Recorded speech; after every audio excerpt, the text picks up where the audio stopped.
The conflict between Israel and Palestine continues to be at the heart of the problems in the Middle East. Currently, there's a ceasefire and an opportunity for dialogue to begin. According to a new report from the UK Parliamentary International Development Committee, it's an opportunity that shouldn't be missed. We do have a ceasefire right now in Gaza, and we think it's absolutely vital that the opportunity is taken to deal with the humanitarian situation, which has been quite appalling in Gaza, on the back of that ceasefire. Both the international community and Israel, in our view, should put as much resource as possible to get life something close to normal in Gaza, where it's been right on the brink of unacceptable, just appalling, and obviously people have been suffering. So that's the first priority. We really, really must address that. We think it will also strengthen moderate opinion if that actually happens.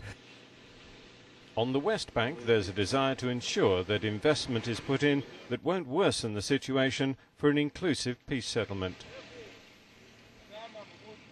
We want to see development happening there. We want to see investment going in. We welcome the fact that the Donors Conference has identified $7.5 billion worth of potential investment, and we hope that that will deliver real improvements.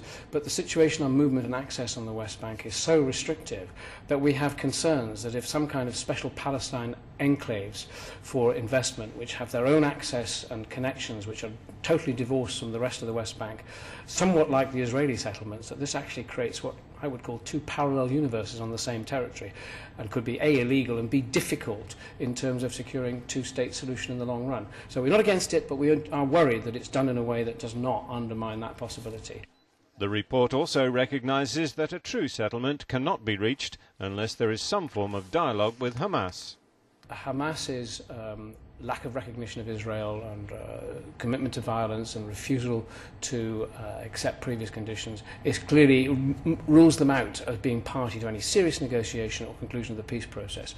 But I think we know from previous circumstances that somehow or other dialogue has to be established, and we think the moment we have a truce at the moment might be an opportunity to engage in the beginnings of a dialogue with a view to actually persuading Hamas that they need to reconcile and bring Palestinians together, and ultimately they will have to sign up for these conditions if they're to be party to any agreement. The committee feel that with the current truce, it's important that dialogue begins as the first steps towards a lasting and long-term peace in the Middle East.